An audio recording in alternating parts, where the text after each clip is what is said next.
Have you ever been the victim of office politics? I'm gonna need you to go ahead and come in tomorrow. If you have, then this video is going to teach you how to deal with those tricky situations. First of all, you need to understand the landscape.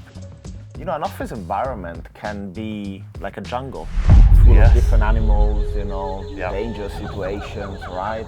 So you need to understand, first of all, who's the Lion King. What animal would you be in the office jungle? I see myself as like a jaguar. Oh, mysterious. Or like a puma. Yeah. I like that. Jokes apart, I think it's important you understand, first of all, who is who, what is the mood of the office in the first place, right? Some companies are extremely political, and as a rule of thumb, it's important to understand that the bigger the office and the bigger the companies, the more important will be to navigate the office politics, right? Just take at least a week or so just to figure out. Observe how people act in the office. Yeah, how does this company run and what is the tone of that business? Identify who the key players are, and it may not be the obvious people. Yep. Right? Of course, you're going to have the senior leaders, maybe the managing director. Do not worry about it. I have the SEC under control. But you've also got people whose opinion is very powerful, who may be in back office positions. Yep. Maybe someone who's been with the company for a very, very long time, who hasn't necessarily progressed in their own career, but has a very strong voice in the business. Yep. It is really important to start to identify all the moving parts and see how they kind of fit together. I think another big point that you have to consider is about being neutral and professional all the time, basically, right? At some point, you're certainly going to have some conflicts with maybe the head of a different department, right? And I think it's important to understand that even if you win, a win is not always a win, right? Management wants you gone by the end of the day. I think maybe just to add to that, when you first join a new company, I think, especially if you do have a big ego, like some people do, then you might just want to hide that a little bit and just be, as we said, as neutral as possible until you've really figured out how it all works. And then you can kind of really be a little bit more forthright maybe in your opinions.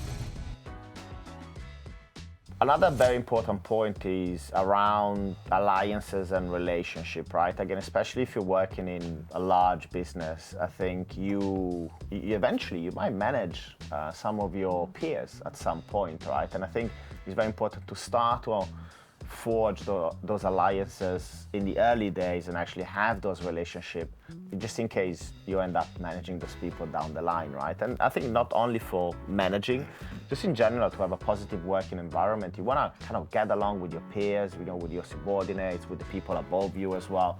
I think when you're making these kind of alliances and partnerships within a business, there are typically like two types of approaches which people use.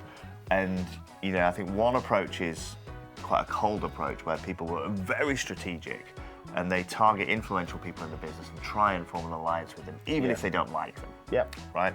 And you've got to be pretty consistently good at faking it in order to execute that strategy well and not appear obvious. Thank you. Some people are brilliant at it, and it can work. What I've always gravitated towards is actually just people that I genuinely like. Yeah, and it may sound simple. People who I like, who are also successful. And if you're a successful person as well, you tend to gravitate towards the same people. Towards similar people. Yep. You don't have to be too strategic. You can be quite organic and gravitate towards people who are good and you like and you get on well with. And, Politics are important, but we always think that the most important thing is your result, right? Your goals, your objectives, and your result is what really matters in your career. Yeah, I think so. I mean, you can follow the things we've said, and I think that's definitely going to help. But essentially, the focus should be on you and your job, right? And that's always going to be your bread and butter. It's always going to be what you go back to, and it's going to be the backbone of your career. So whilst you need some skills, especially in a bigger company, right, to navigate these politics, just don't get away from the fact that you're still going to be judged on how good you are and your own commitment and work ethic, and that's where you should always focus. So hopefully this video is going to help you to become the king of the jungle and navigate those Or office the queen, appointments. or the queen of the jungle. Or the queen, yes, exactly. Yeah.